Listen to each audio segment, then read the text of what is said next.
So, how do you choose the right foods for fat loss? There's going to be a few considerations here. A lot of people say, oh, it's all just calories in, calories out. You can eat whatever you want as long as you're in a deficit.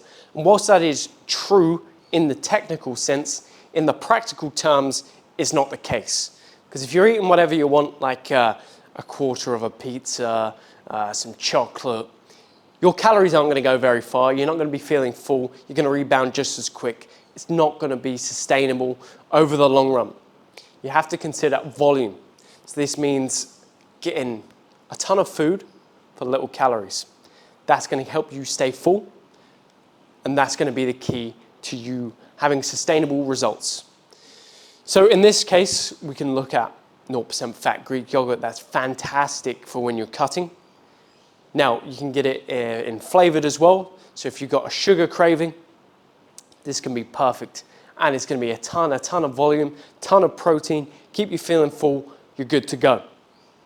The same with your berries. You're getting, again, if you've got a sweet tooth, this is going to be perfect.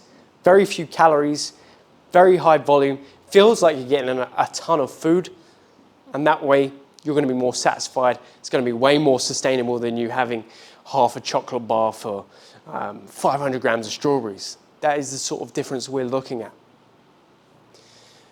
Now, in terms of protein, we want to get protein in as few calories as possible. So we'll be looking at our leaner protein sources. So we've got our whey protein. We can have that with water. That's going to be a very efficient way of getting your protein in for recovery to maintain muscle mass. Or we can have it with frozen fruit, get our micronutrients in as well, feel great, get more volume in.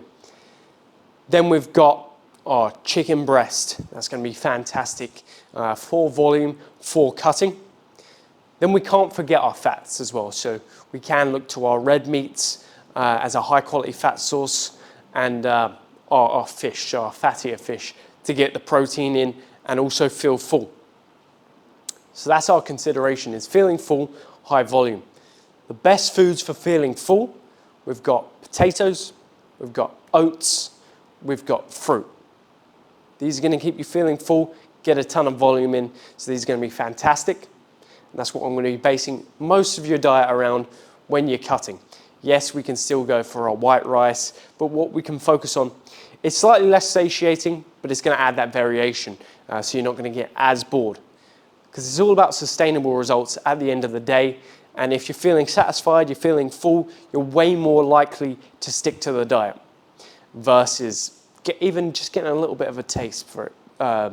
These junk foods, it's either going to set you off that you want more, you're going to feel extremely just not full in general, and you're going to want to eat more again, and you're going to crack.